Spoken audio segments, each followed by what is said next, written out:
Welcome to another video lecture on the topic of substrate level phosphorylation.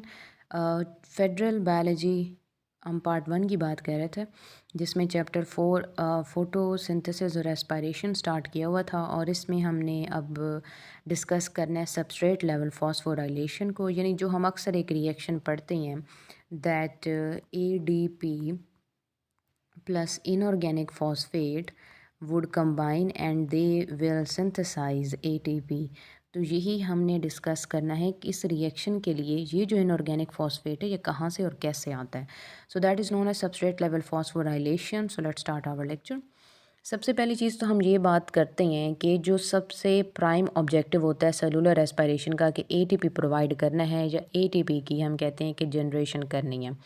सो इसमें ये होता है कि दो तरह की एटीपी जो है ना प्रोडक्शन हो सकती है रेस्पिरेशन के दौरान। एक तो केमियोस्मोसिस है जो कि हमने प्रीवियसली डिस्कस किया था प्रीवियस लेक्चर में, और एक है सबस्ट्रेट लेवल फॉस्फोराइलेशन जो कि अभी हमने डिस्कस करना है। अब होता क्या है कि पहले हमने केमियोस्मोसिस में ये चीज़ बात की कि NADH, ठीक है, कि अगर आप बात करते हैं कि NADH और FADH2 जो है ना, ये जब एनर्जी लॉस करते हैं तो वो एटीपी प्रोडक्शन में होती है जिसको हम नाम क्या देते हैं केमियोस्मोसिस का, ठीक है, जो हाइड्रोजन ग्रेडियंट की वजह से या प्रोटॉन ग्रेडियंट से बन रही थी। सबस्ट्रेट लेवल फॉस्फोराइलेशन का मतलब ये होता है, फॉस्फोराइलेशन एटीपी की सिंथेसिस। सबस्ट्रेट लेवल का मतलब ये है कि एक जो मॉलिक्यूल होगा, ठीक है, वो अपना इनऑर्गेनिक फॉस्फेट जो है ना वो लॉस कर देगा, ठीक है, और यही चीज़ आगे एडीपी के साथ कंबाइन कर लेगी तो आपके पास रिजल्टेंटली ज़ाहिर सी बात है कि एटीपी बन जाएगा। सबस्ट्रेट लेवल फॉस्फोराइलेशन का मतलब ये होता है कि सबस्ट्रेट जब अपना इनऑर्गेनिक फॉस्फेट रिलीज़ करेगा तो उस इनऑर्गेनिक फॉस्फेट को एडीपी के साथ कंबाइन करके फाइनली एटीपी बना लिया जाता है, जो इसको हम सबस्ट्रेट लेवल फॉस्फोराइलेशन कहते हैं। अब इसमें होता क्या है कि जो इनऑर्गेनिक फॉस्फेट है ये एक ऑर्गेनिक मॉलिक्यूल में ऐड हो जाएगा तो उसको हम फॉस्फोराइलेशन कहते हैं। फॉस्फेट एंजाइमेटिकली ट्रांसफ़र होता है। कोई भी एक ऑर्गेनिक सब्सटेंस जो है जब अपना इनऑर्गेनिक फॉस्फेट रिलीज़ कर देगा तो वो inorganic phosphate plus ADP combine करके एटीपी बनाया जाएगा जिसको हम सबस्ट्रेट लेवल फॉस्फोराइलेशन कहते हैं। ये बहुत ही स्मॉल परसेंटेज में वर्किंग करती है, यानी इस तरह की एटीपी बहुत कम बनाई जाती है लेकिन डेफिनेटली बनाई तो जाती है। सो इसलिए हम बात करते हैं कि यहाँ हमारे पास एक सिचुएशन जी इन्होंने एक दिखाई है। मैं थोड़ा सा जूम कर लेती हूँ आपके लिए ताकि आपको समझने में आसानी हो कि यहाँ पे हम किस चीज़ की बात कर रहे हैं। ये हम बात कर रहे हैं कि ये एक ऑर्गेनिक मॉलिक्यूल था जिसके साथ ये आपको फॉस्फेट नज़र आ रहा है, ठीक है। अब ये फॉस्फेट जब यहाँ से रिलीज़ होगा ये अलग हो गया और ये आपको एडीपी मॉलिक्यूल जहाँ पे दो फॉस्फेट वाला नज़र आ रहा है। अब होता क्या है कि यहाँ से जब फॉस्फेट रिलीज़ होता है तो ये इसके साथ कंबाइन कर जाता है, थर्ड आपको नज़र आ रहा होगा। सो अब ये एटीपी की सिंथेसिस हो चुकी है एडिनोसाइन ट्राइफॉस्फेट की। तो बिल्कुल ऐसा ही होता है कि जब भी एक लार्ज मॉलिक्यूल अपना इनऑर्गेनिक फॉस्फेट ब्रेक करता है या वहाँ से रिलीज़ कर देता है और ख़ुद वो न्यूट्रल होके और स्टोरेज की तरफ चला जाता है तो जो फॉस्फेट है वो एडीपी के साथ कंबाइन करके फाइनली आपको एटीपी जो है वो प्रोवाइड कर देता है। सो इसको हम सबस्ट्रेट लेवल फॉस्फोराइलेशन की बात करते हैं। अच्छा, यहाँ पर आपने दो बातें अपने दिमाग के अंदर रखनी है, माइंड में दो चीज़ें बिल्कुल क्लियर रखनी है। पहली बात क्या होती है कि जब भी किसी ऑर्गेनिक मॉलिक्यूल के साथ फॉस्फेट ऐड करना होता है, ठीक है, सो एटीपी को ब्रेक किया जाता है, इसका फॉस्फेट निकाल के और एडीपी में इसको कन्वर्ट कर दिया जाता है। जब भी किसी ऑर्गेनिक मॉलिक्यूल के साथ फॉस्फेट ऐड होगा यानी ये वाला रिएक्शन होगा तो वो मॉलिक्यूल एक्टिव हो जाता है, वो अपनी वर्किंग कर लेता है। जब उस मॉलिक्यूल को काम करवा लिया जाता है फिर फॉस्फेट को रिमूव करवा दिया जाता है, ये चीज़ हो जाती है, एटीपी बनता है और जो ऑर्गेनिक मॉलिक्यूल होगा वो अगेन जो है वो स्टोरेज की तरफ चला जाएगा, ठीक है। तो स्टोरेज के लिए या उसको जब इनर्ट करना होता है तो फिर ये सबस्ट्रेट लेवल फॉस्फोराइलेशन होगी ताकि आपके पास एटीपी भी आ जाए, एनर्जी भी आ जाए और आप उससे कोई और काम यानी बॉडी जो है, सेल जो है वो कोई और काम कर सकें। इसी के साथ यहाँ पर एक बड़ी इंपॉर्टेंट बात इन्होंने जो है नोट में बताई हुई है जिसको अक्सर बच्चे जो हैं वो कंफ्यूज भी कर जाते हैं। पहली बात जहाँ पर ये बताई गई कि एक्चुअली हम ये बात करते हैं कि ग्लाइकोलाइसिस के दौरान हमें ये चीज़ पता है कि दो मॉलिक्यूल बने थे NADH के, ठीक है, साइटोप्लाज्म में बने थे। अब ये मॉलिक्यूल ज़ाहिर सी बात है हैवी मॉलिक्यूल है, माइटोकॉन्ड्रियल मेम्ब्रेन से पास नहीं कर सकता क्योंकि मेम्ब्रेन इसके लिए इम्परमिएबल होती है। So at the time of uptake ये होता क्या है कि NADH जो है ना अपना माइटोकॉन्ड्रियल मैकेनिज्म के थ्रू ऐसा करता है कि इलेक्ट्रॉन जो है ना ये FADH की तरफ चला जाता है, तो इस वजह से से जो है ना हाइड्रोजन भी इसके साथ मिल जाता है तो FADH2 बन जाता है। यानी सिचुएशन ये थी, आपको अगर याद हो तो हमने ये कहा था कि जो यूकैरियोट्स होते हैं उनके अंदर 38 ATP बनते हैं, लेकिन होता क्या है कि 36 को हम काउंट करते हैं। रीज़न इज़ दैट कि जो 2 ATP होते हैं ना वो यूटिलाइज़ हो जाते हैं, क्योंकि जब पायरुवेट माइटोकॉन्ड्रियल मेम्ब्रेन को क्रॉस करके माइटोकॉन्ड्रिया के अंदर आ जाता है तो NADH क्योंकि उसको क्रॉस कर नहीं पाता, तो एक NADH जो होगा वो अपने इलेक्ट्रॉन और अपना जो H पॉजिटिव है वो दे देगा FAD पॉजिटिव को। तो जाहिर सी बात है, जब इसके पास इलेक्ट्रॉन और एनर्जी आ जाएगी तो ये किस में कन्वर्ट हो जाएगा, FADH2 के अंदर जो है ना ये कन्वर्ट हो जाएगा। तो एक इस वजह से कम हो गया, ठीक है। फिर दूसरा भी सेम इसी रीज़न की वजह से कम हो जाता है, तो ओवरऑल हमारे पास 2 NADH इस वजह से, सॉरी 2 ATP इस वजह से कम हो जाते हैं। सो दैट्स वाई हम कहते हैं कि हमारे पास ये जहाँ पे देखें, so eukaryotes yield to less ATP than prokaryotes, ये जो आखिरी लाइन जहाँ पे आपकी स्क्रीन को नज़र आ रही है, ठीक है। तो हम इस चीज़ की यहाँ पे बात कर रहे हैं, यानी ये वाली जो सिचुएशन है ये यहाँ पर जो लिखी हुई है हम इसकी बात कर रहे हैं। तो ये एक रीज़न था जो आपको पहले उस टॉपिक में भी बताया था, बट यहाँ पर है, सो आई ट्राई कि मैं आपको दोबारा, मैंने चाहा कि मैं आपको एक्सप्लेन कर दूं। जैसे यहाँ पे अगर आप देखें तो मैंने आपको पहले भी बताया था कि यहाँ जो है ना सबस्ट्रेट लेवल फॉस्फोराइलेशन ही होती है। जब हम कहते हैं कि फ़लाँ मॉलिक्यूल ने अपना ATP दे दिया, एनर्जी दे दी और ग्लूकोज एक्टिव हो गई, तो यहाँ 2 ATP क्योंकि यूटिलाइज़ हुए थे ना, वो सबस्ट्रेट लेवल फॉस्फोराइलेशन की वजह से ही यूटिलाइज़ हुए थे। और अगेन जो 2 ATP यहाँ पे बने हैं वो भी सबस्ट्रेट लेवल फॉस्फोराइलेशन से बने हैं। मैंने आपको तब भी ये चीज़ कही थी जब ग्लाइकोलाइसिस पढ़ाई थी कि ये बात माइंड में रखनी है कि जो ग्लाइकोलाइसिस है ना, इसका नेट गेन ATP के फॉर्म में आपके पास 2 ATP बनते हैं और साथ ही आपके पास यहाँ पे जो है ना 2 NADH मॉलिक्यूल बनते हैं, ठीक है।